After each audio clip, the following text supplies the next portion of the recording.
Thanks for having us. Yeah. When did you start the shed? It was during COVID, wasn't it? What were the reasons for starting at that time? Yeah, well, it kind of started like during COVID officially. Yeah. But we've always just like... Started in college, no? Did it start in uni? It started like in first year college. We've always been mates, so... Yeah. So we would have known each other. I would have known Ted before I knew Alec, just through mutual friends, and then it's the same thing, just one friend after the other, and then we've known each other probably for like a decade, I'd say now. A lot of us travelled to Europe in like 2019 with our extended friend group. Yeah. And then that was kind of the litmus test for a lot of us, and then we kind of all fractioned off into more of a... Like travelling in like first year college kind of like grew our like love for electronic music, and like once we came back, we're like, oh lads, we go to Index, and that's when we started like going on to like electronic music stuff. First thing we went to was in Index. Shannon was playing. Shannon Blessing was playing, and who else was it again? It was Under Black Helmet. Under Black Helmet. Nice. You asked for a number, didn't you? Did ya? Did he? No. Go on, explain. For what I remember, he definitely did. Shannon. He definitely did. No. But basically after that we like had an afters in our friend's like shed, like in a showroom, and that's kind of like our like meeting place for after events and stuff. Yeah. And that's how like our like group kind of like... And that's why you call it a shed then, is it? Meeting place. Yeah. That's right. That's madness. So just where we went for our afters, like. Yeah. That's pretty much it. But then it kind of kicked off during COVID. So like all the lads would have been going over to Alex, because kind of at the time everyone was living around Dunleary. So everyone would have kind of, at the time, I wasn't living there at the time, but more or less all of the lads were, and went to Alex's house, because Alec had like a controller. So everyone would have gone over there. That was like the only one, was this at the time? At the time, yeah. Shit, like gold dust. Yeah. Like, The DGJ 400. Yeah. Proper vintage. DG at this 400, stage. Yeah. I got them for 150, and then they Are started you using selling for CDJs like as well? 250. CDJs or no? Just a No CDJs. Is it all in one controller? Yeah. Yeah. Nice. And What a lot of was us, the story during COVID? Were you doing events like during the lockdowns and shit? not until 2021. I'd say for the first while it was... When it was really hard lockdown, there was nothing, obviously, but like kind of towards the end of it, when the restrictions were slowly coming out of it, where we kind of were... Yeah.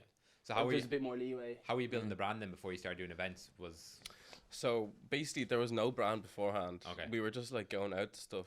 We went to one of our friends' raves out in like Kildare, and we printed out a load of t-shirts for ourselves.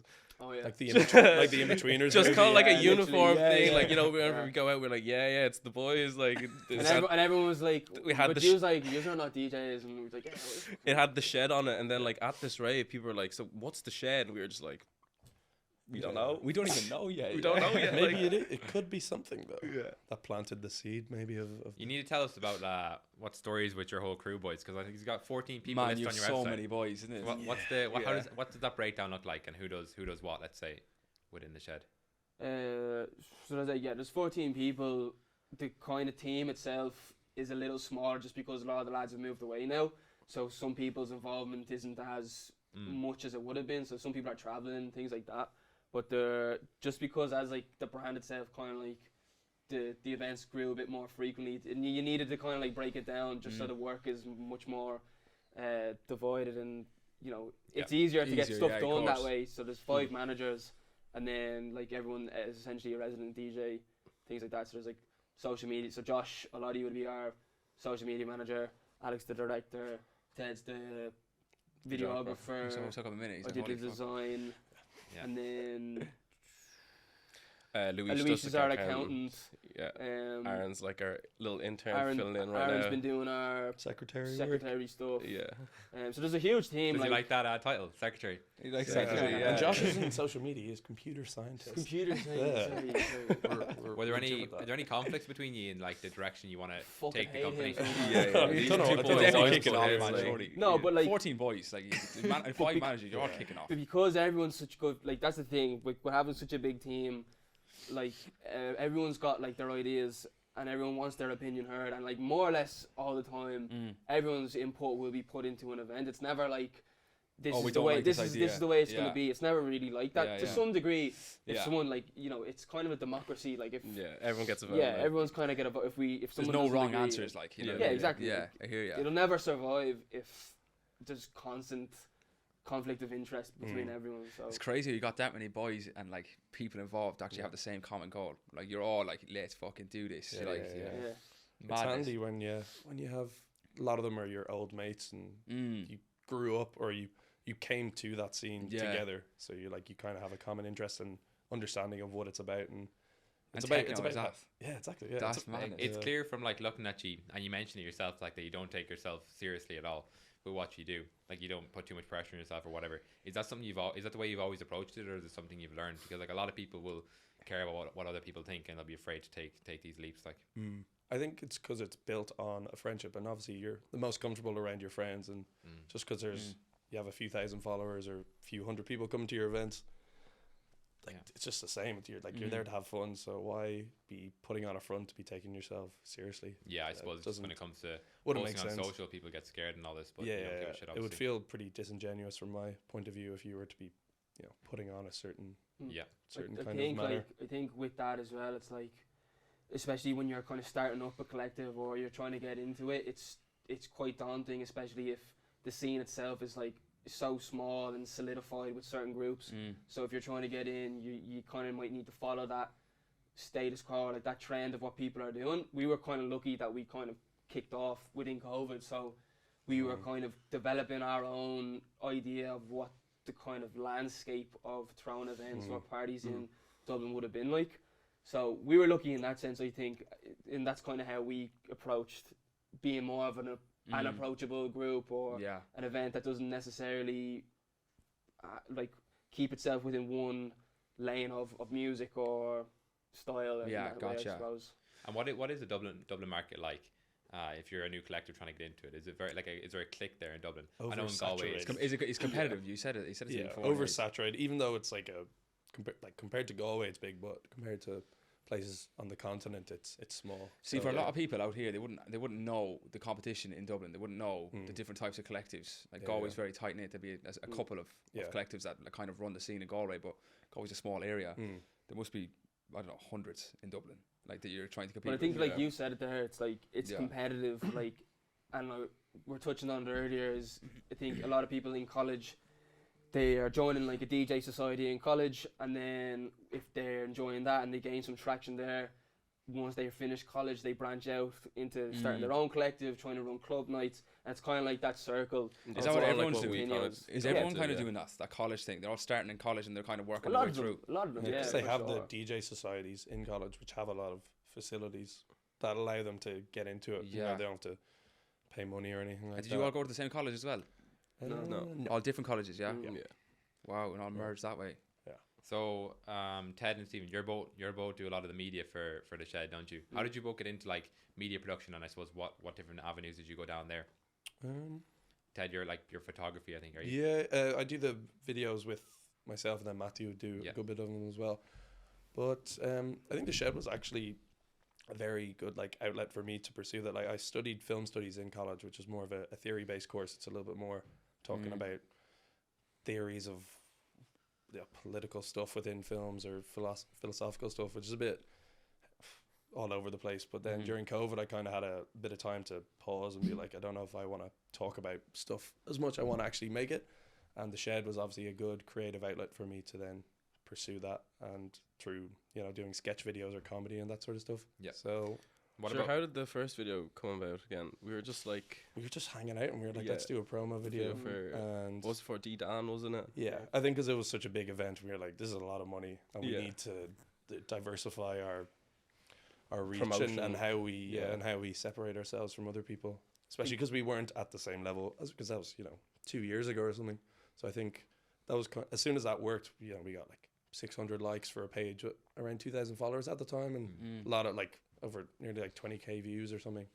So that was like a moment where something was like, oh, we should probably this is working, keep doing this.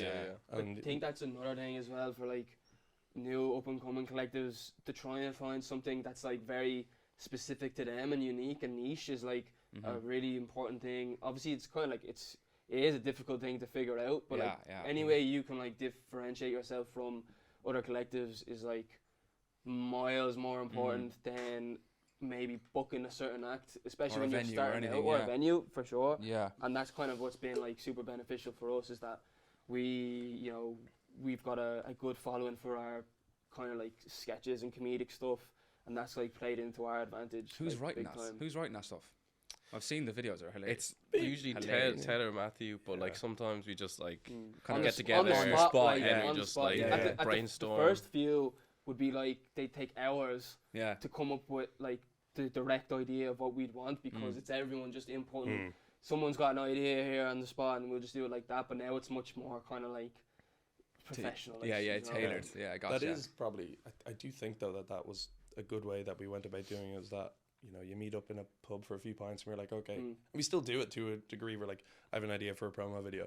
Yeah. Then you just, because we're such good mates, we know each other, we know how our humor works, bounce off each other, and then it's like, okay, that'll work. Let's do it. Let's lock in a date, shoot for a few hours, and then we have a nice video ready to go. Let's talk about like the Fast and Furious one. Like that was a 2-part movie, like Yeah. full on cinema movie. Yeah. Like I think it was released in I cinema. love that So- one so much. I think I've watched it about 1,000 like, times. Not even joking. How Coming long to did that- streaming services soon. Yeah. It should be. How long did that take you to Definitely. make? Like what was that I was creative in- process? That was like 3 days of filming, wasn't it? 7. Shit. No, And where was the 7. sh- There was other Where was the days. shot? Where was the shot? That's Frank So Danny's house. yeah, our friend of ours. It's like has the- Connemara or something.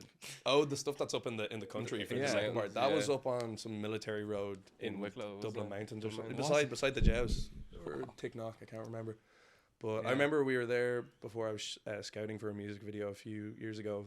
Your man Matthew, he's a musician, and we were up there looking for some places around there, and then kind of dawned on me, I was like, oh, that'd be a cool place for a car chase. Not as many cars, and it's scenic and that sort of thing. But yeah, I don't even know who did we book for that again. Eargasm God and Faster Horses, and we were like, Yeah, from okay, Matthew, yeah. Tamiza. yeah. It's So some it shit, was yeah. it was a good, excuse to make a Fast and Furious film. That's again. serious. And it was Yeah. since it was part 2, we're like, fuck it. Let's We go have all to- out. It has to be a Yeah. sequel. Has to go be bigger and better. And like, do you find that has a big effect on how your events perform? Because I imagine some events you just do like a regular poster, and then some you do the promo videos. So Sometimes. is it hit and miss? Yeah. It used to be much more like, because when we first did it, Yeah. no one at the time was doing it, so like it was much more of a like, oh cool, another video's come out. Whereas now it's like the same with like, you do anything enough times, people become like Desensitized. Bit like, numb or- to no, it. not desensitized, but just used to it. Yeah, so yeah. we're It's so competitive, social. Like it's just Yeah, no it's- matter like no matter how hard you try, you're still competing with people who are doing it better. Yeah, yeah, exactly. And like it's sometimes it might not translate as much, but it's not like it's more of just a fun thing for us Yeah. to do. You like, enjoy because- doing it. Yeah, like Ted was saying, like it's just something we're interested in. Like we're all interested in design, music, film and shit. The whole doing the videos is just gas. Like it's so much fun. Yeah. And that's like the main thing, which is like the thing that gets you up to Do it. go up to the countryside at the middle Yeah, of the yeah. morning or something to film for like 12 hours of the day, like so. You break it down like that. In Shit, you want to like, Joe. in your budgie smugglers as well. Yeah, In yeah. the freezing cold. Man, yeah, what made you stripped out naked in that? Like, what was like, all right, I'm gonna sprint Anything down to the show road off his in a physique, pair of like, speedos. Yeah, when you got it, I legged it guess down the that's road. what you say, When you got it, you got to show it. When you got it, you I'm waiting gotta for you guys show to it ask me to off. take my Yeah, shirt off. Yeah, just I think I've been very objectified in the previous. It's not You're the like one I who brings it up out. You're the one who just Yeah, nobody said that. I don't think. Okay. I was like, why did you take? Is that the script? No. Okay. Yeah, fair enough. Moving on. And Stephen, you I think am I right in saying you designed like the logo for the shed? I didn't actually know. No. That was our friend Yosef who designed it. I'm not much of a like. I wouldn't be really as like fine tuned of a graphic designer as he would be. I just like started doing all the designs and stuff like that since we started. But Yosef would have come up with the original design for the logo. And then I'd just be doing the posters mostly for the last while. You had an older logo as well. That was a bit. Yeah, you that- just that got was him same as guy well. as well. Same guy. Yeah. So he obviously kind of leveled his game as well. He got a little bit better. Oh, Yosef's like a top tier graphic Yeah. designer. He He works for a magazine, Yeah. a queer magazine in London at the moment or something. Yeah, Is I'm it? not Wow. sure. I went to school with him. That's how I know. That's how we got him Yeah. involved. I remember seeing it. I was kind of like, is this a different collective? When I first seen the new logo and the whole new look, I was like, they're gone. I was like, they must have been gone. Like I don't know where The shed have been cancelled. Yeah, I can't find them anywhere. And We're obviously, waiting. then I seen the videos Yeah. and all that. I was like, holy shit, they're still here. It was a serious upgrade, to be fair. Yeah, it was, Uh, yeah, it's kind of weird. Going back to the events, then, like, what was your first event like? Did it go fairly smoothly, or was there some like shit that you just weren't prepared for? Are you talking about our first club event Yeah, or like that you- actual event? Yeah, the first event that you've put together with the shed.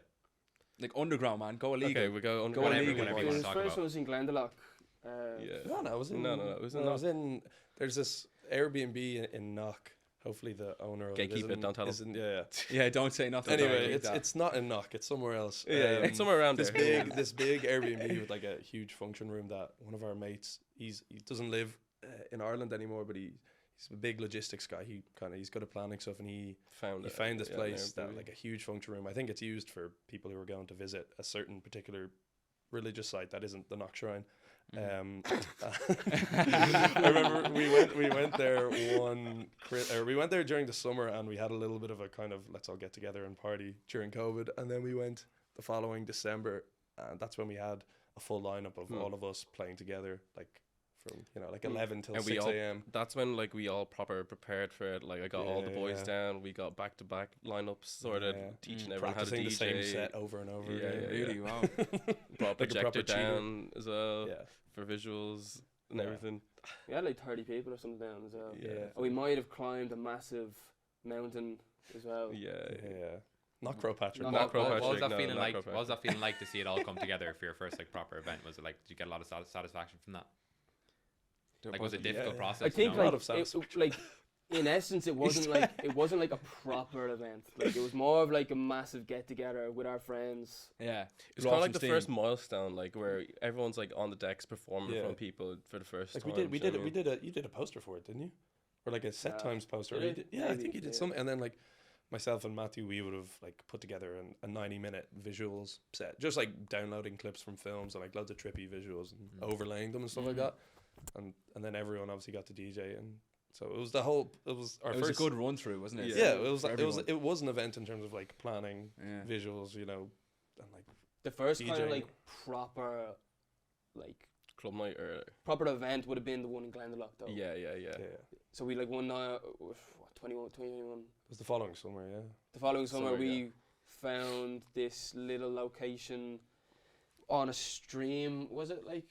Are you trying to be vague? No, He's not gonna give it away. He's not gonna give it away. It was just I on, just like, can't really remember. I what just can't It remember. was a little like, to be town honest. outside Glendalough, Yeah, I guess, yeah. up a river or something. And we kind of did like a camping event, and like we told like our close friends, maybe like a few more About people. 20 people or something like that. Oh, there's a bit more than 20 people. I think there's like a group of 40 people there anyways. Okay, yeah, maybe. Yeah. And we did lineups and like got a gazebo and like a tarp, and we set up like the Piss whole and rain place, the piss whole and time. rain, lights and Seriously, everything. that's a vibe. Yeah. But that was like the fun. first like proper event Yeah. where we had like people outside of our friend group in there as well. Yeah.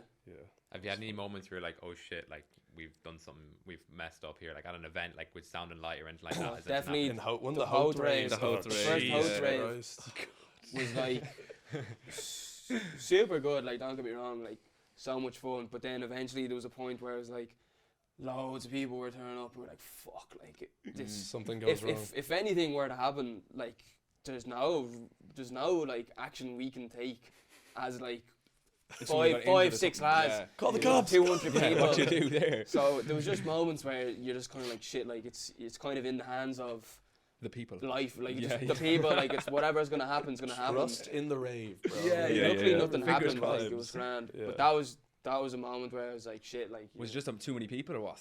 it was just Yeah. yeah. It's like Yeah. not that it was too many people. Like there was enough Yeah. space and there was enough like everything for everyone. Yeah. But it was just the scale was a bit of a It's a surprise. lot. Yeah, It's and then you nice, start yeah. hearing that. Oh, somebody showed me that they had knives in there. Yeah, it's like you You're hear like, people going like, oh, Yeah. you hear whispers of things. We did a rave in the Octagon, Sweet nothings. Yeah. and like I remember Jamie was telling me some lad There's had, loud an axe.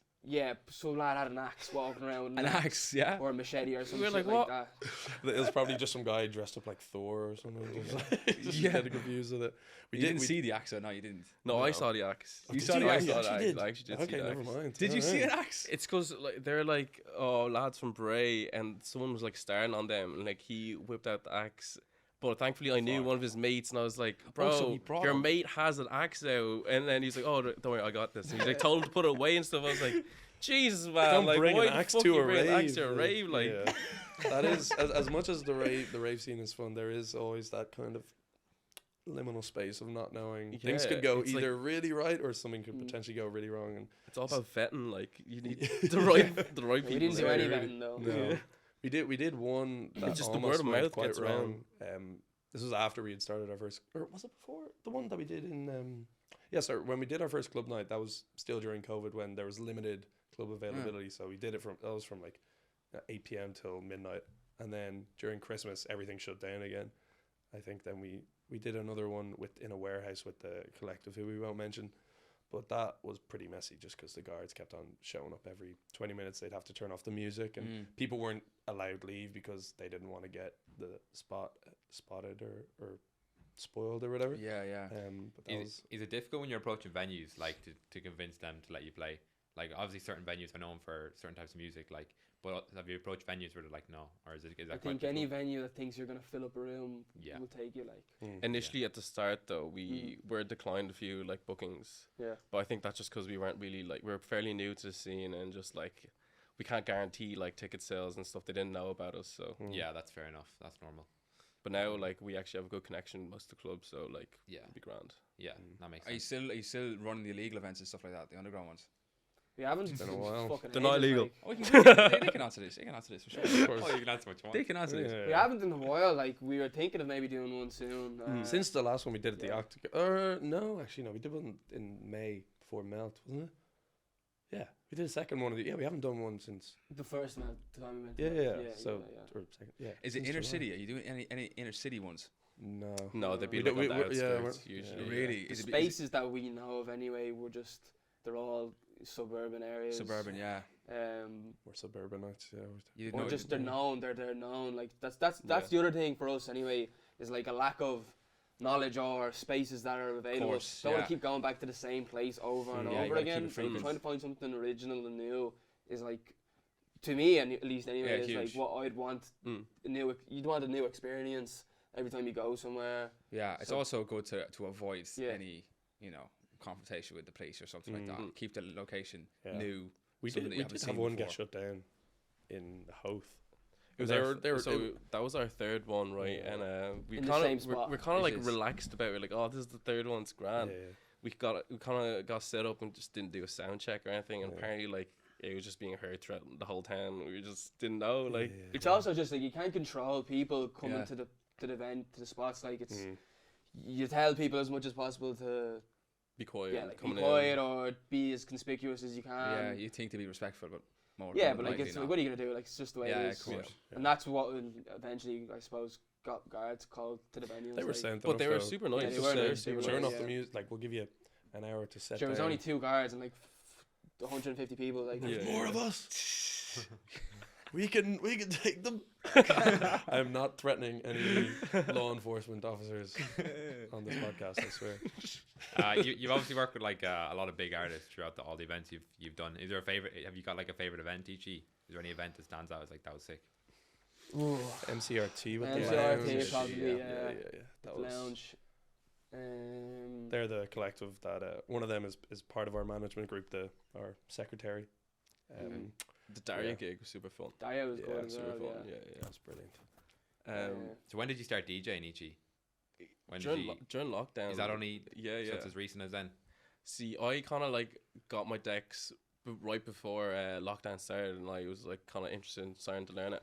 And because of lockdown, I had a huge excuse to just like go at it like on myself. And then like once the restrictions kind of lifted a little bit, I started having the lads over and started teaching them, and that's kind of how we like learned together. Good times. Yeah, that's sick. You're all on the come up together like that. It's wicked. Yeah. Well, this guy wasn't, because he didn't live near us. No. He's actually only started recently. I used to live in Dunleary, but then I moved away kind of like 5 years ago or something. So I was living in Crumlin at the time. Right. So I've actually been DJing for like a year or something now. Wow, is it the same for everybody else? Is it, the 14, are they all DJing as well? No, like everyone else would have been. They can all DJ. Yeah.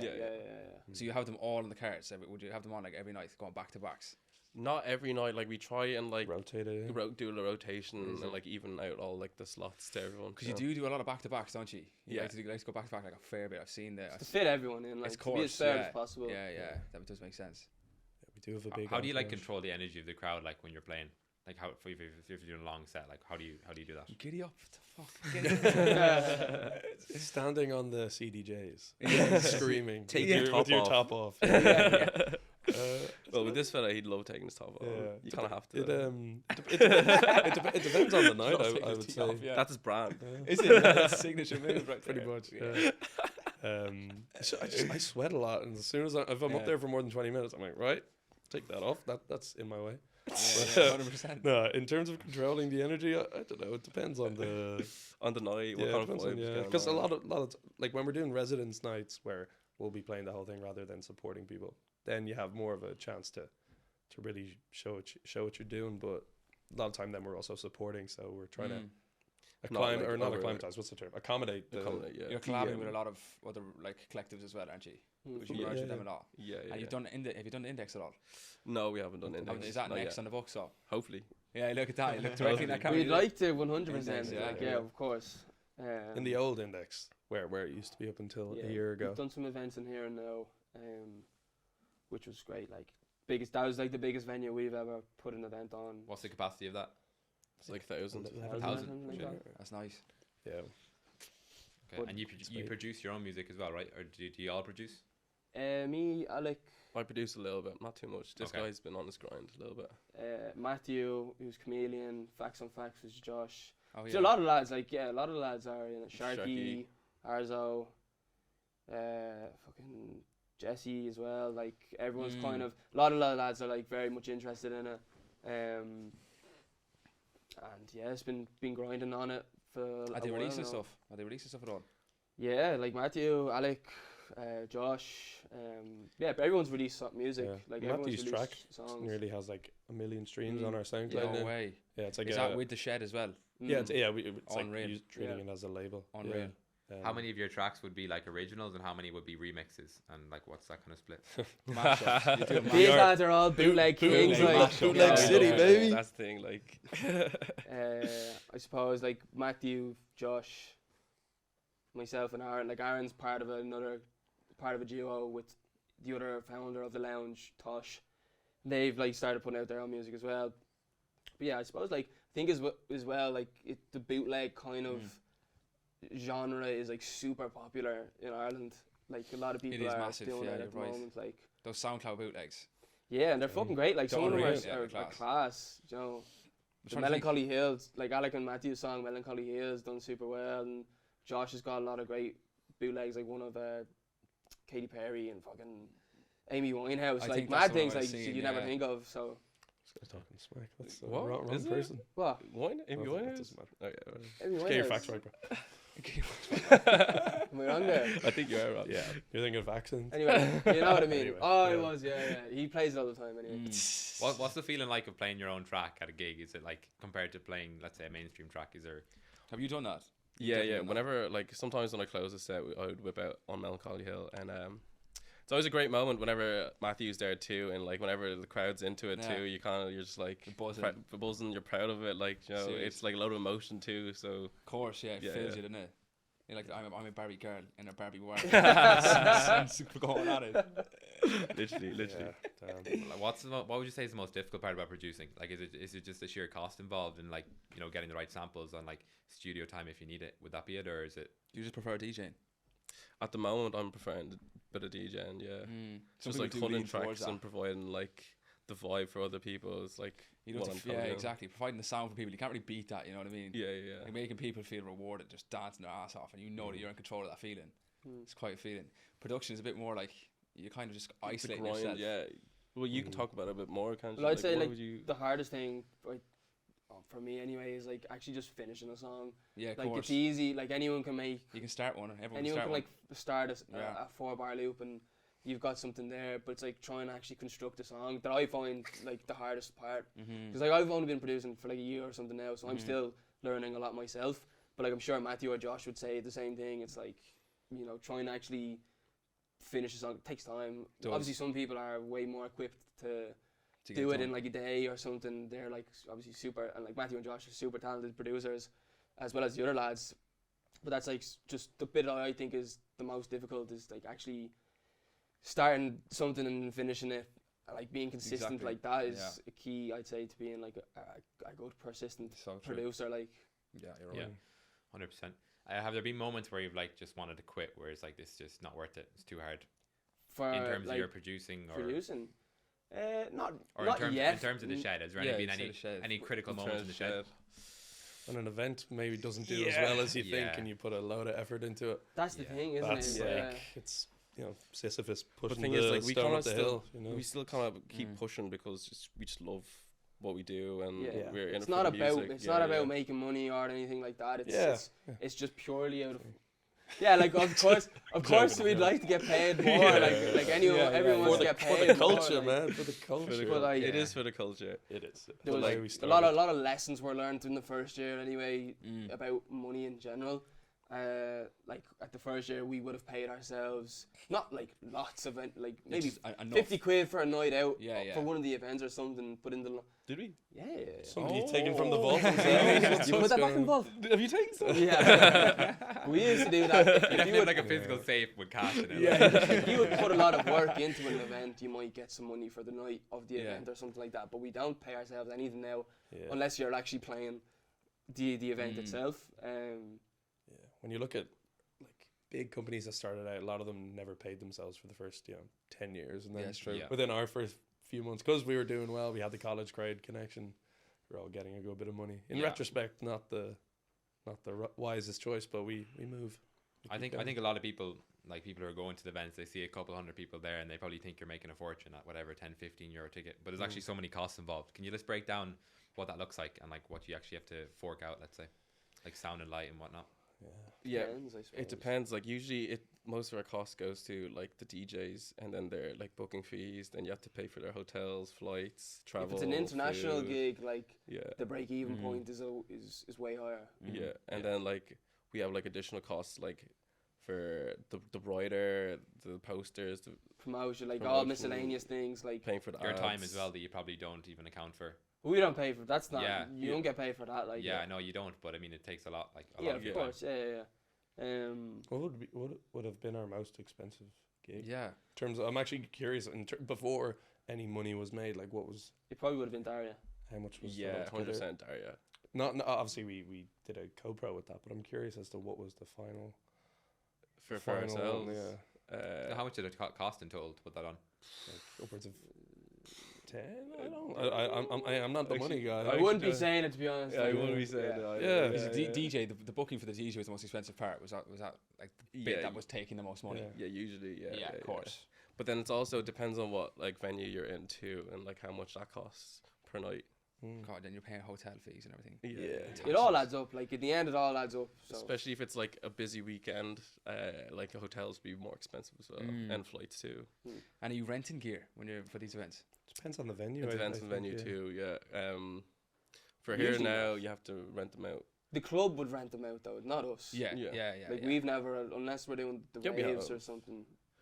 We've had to rent out like mixers and stuff for Grand Social. Yeah, maybe a mixer. Nothing like extensively big or anything like that. Yeah. Then for the raves, of course, you have to bring your speakers and the lot. Yeah. Rent a few dollies and. Yeah, we have our own dollies that we have now, but we have to rent out speakers and mixers and generator and. Did that come from like the colleges when you were in college? You could rent it from college. Sound hire. Yeah, would you do that? Shout out Sound Hire. Yeah, is it? Yeah. Nice. How did your partnership with Jägermeister come about? Like obviously they have their Save the Night initiative.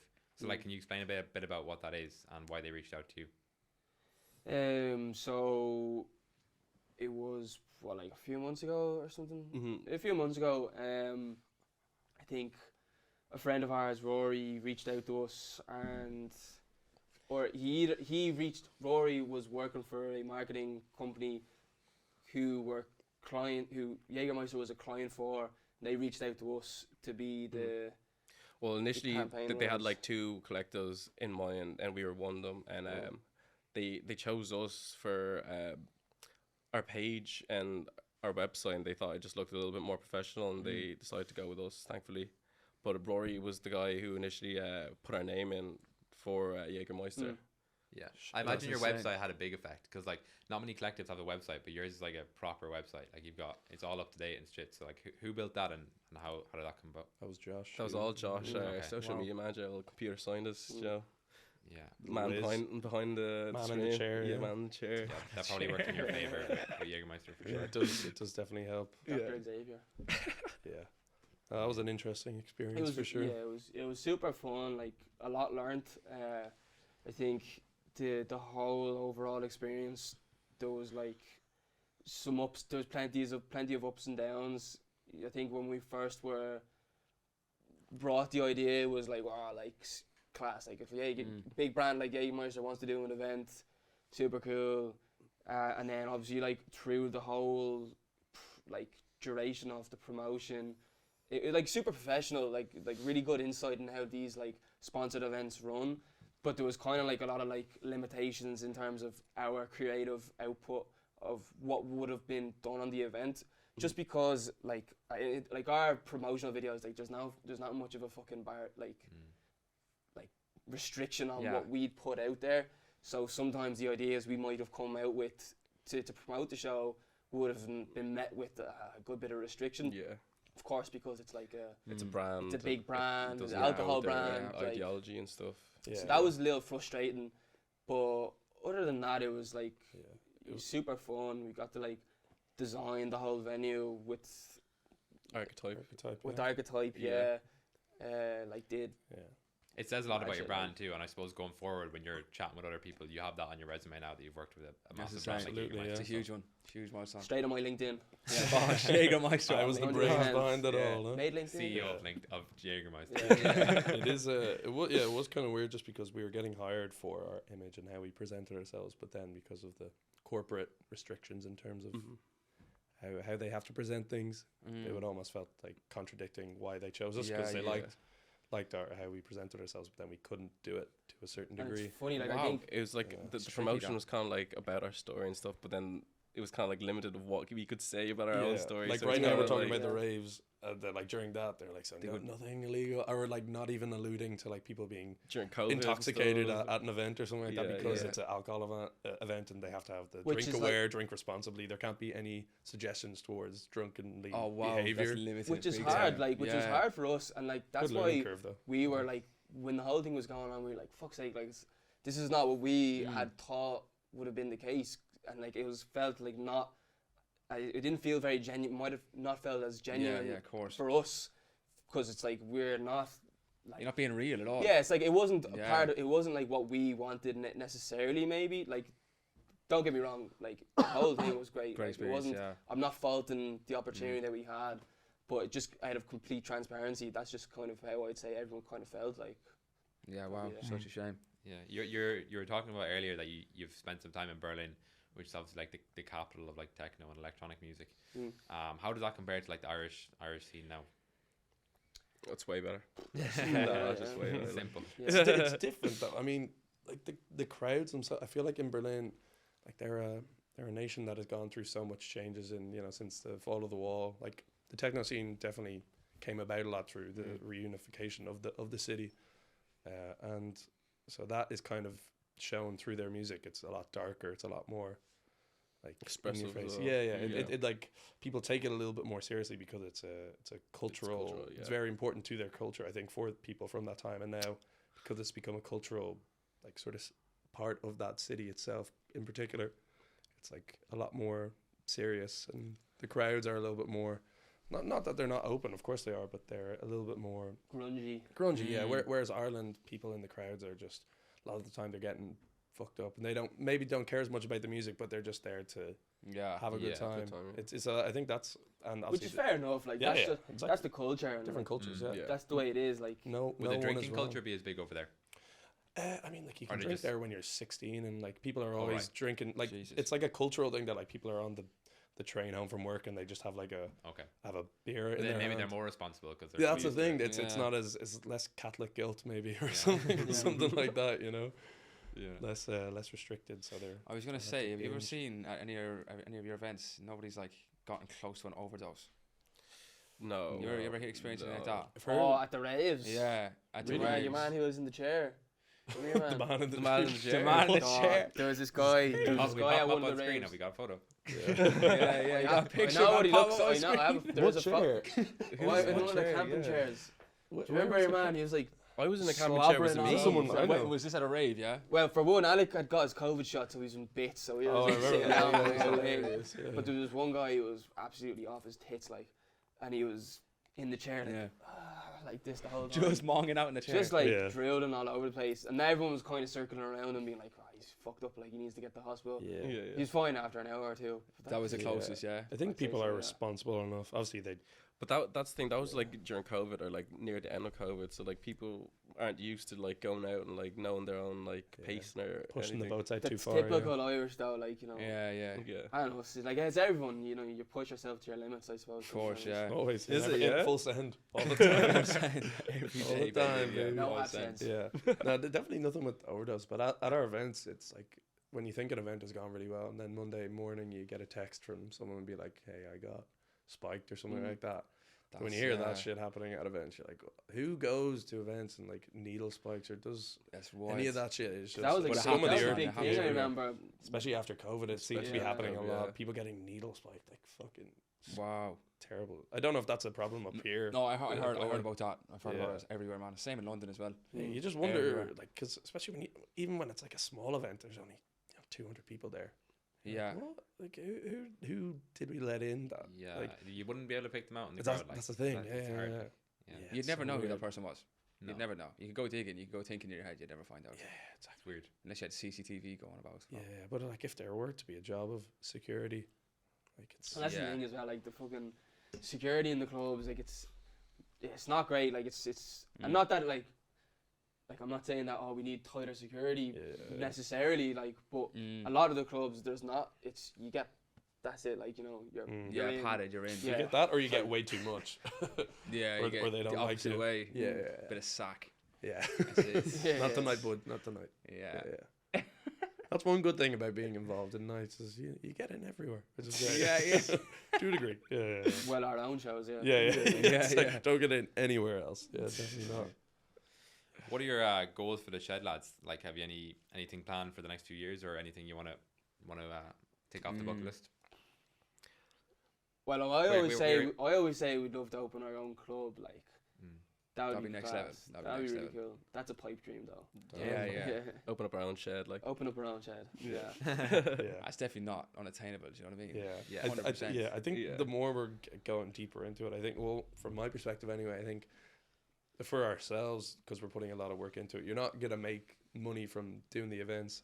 So like diversifying how you can bring in income, whether it's doing something like podcasts or make it full time. You want to go full time with this at some point.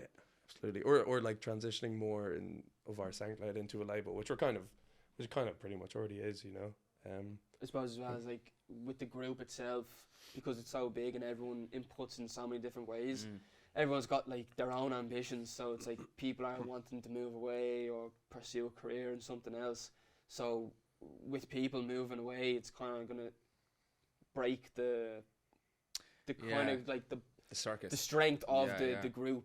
Like our strength is in our group numbers, our numbers. Yeah. So if Ted were to move away, like I suppose in a way it's beneficial that a lot of the work is done online. Like it can be done from our laptops, but for the actual events themselves, if everyone had fucking moved away, feet in the ground. Yeah, like so it depends on like that. We always talk about that, like where is everyone going to be in a year's time? Like Alex, he's thinking about moving to Amsterdam, or Ted wants to go do a master's. So it's all like dependent on like what people want to do. But I suppose when it comes to that, we'd work around it and we'd see where it goes from there. Like if we could, you can't really stop people from going away either. Like no, exactly, and we wouldn't stop anyone from pursuing anything. We're bonded like, for life. Yeah. You were branded by the shed. You are never leaving. Yeah. I think that's why we pride ourselves on creating a good community. So if that were to be the case, and obviously it will be for some people, I think if we're able to, you know, pass the baton on to maybe people to delegate more roles to people that are within our circle, I think that could also be a way of us. So it kind of sounds like you could actually just like keep the shed growing constantly. Yeah, one person leaves, another person comes in, it just keeps it moving. We're just getting an extension to the back of the shed, you know. Let more people in, adding on to the shed. That venue would be sick though. The name ties in so nicely. So the cool. shed, that would definitely work, especially in Dublin. That'll allow us to do all the genres we want to do as well, like. Yeah, because it's not like Barbie girl. Well, you feel a bit restricted with kind of the techno that you have now, or do you want to go further? I feel or like you're just happy with techno. See, we don't always just throw techno. We have like trance stuff. We've done a donk night. We're doing actually like a breaks gig next week with more so like your breakbeat and like Oh, nice. bassier stuff, Drum and bass. drum and bass. Yeah, Disaffected, Bow Lane, next Friday. Yeah, nice. Next Friday, right? yeah, next Yeah, Friday. okay. Yeah, good man. Next Friday. But like, yeah, sometimes we do feel a little bit restricted because the market isn't as big in Ireland, so you want to like cater for like whoever is in Dublin, you know, like what they would like to see too. But then that kind of like stops us from like booking the people we want to see. You know? Yeah, of course. You have your own ones that you actually look Yeah. at. You're like, oh, Yeah. I would love to see them live. When you're wrapped up in a certain world as well, you think that is the thing. Yeah.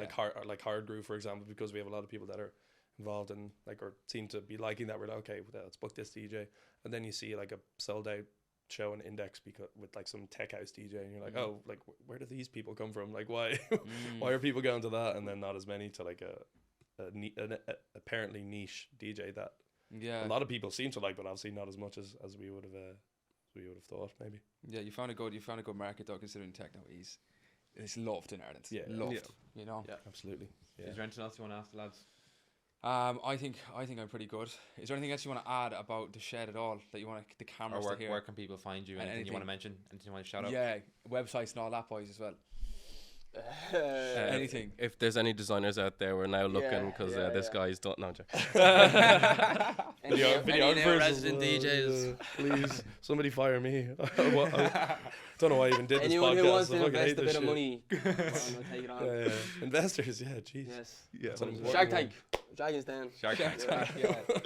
No, okay. Maybe the one shout out is Bow Lane next week, Yeah. Friday. Disaffected. Ambit. XXX Ambit. in stereo. on. Well, this podcast. Sorry, Sorry, boys, boys. I before don't know if the episode's gonna be on Friday. Sorry, boys. Well, hopefully it What went well. What about the summer? Have anything planned for the summer at all, or is that too Summer's far? tough. Yeah, we have something big in June. Yeah, we got a big event in June. Summer, just because all the festivals are on, it's not the necessarily best time for club events. So it'd be more. Then why are we throwing a gig on, bro? Yeah, sorry. But we have that one gig. It's just not as frequently as Yeah. we'd be doing them. Like, Yeah. Summer is gonna be good, mate. So keep an eye on the shed then in the summer. Thanks, man. 100%. Big things coming. Big things Big happening things behind the coming. scenes. The black. Yeah. Nice. Cool. I think we're finished there then. Okay, amazing. Nice. Cheers, guys. That was fun.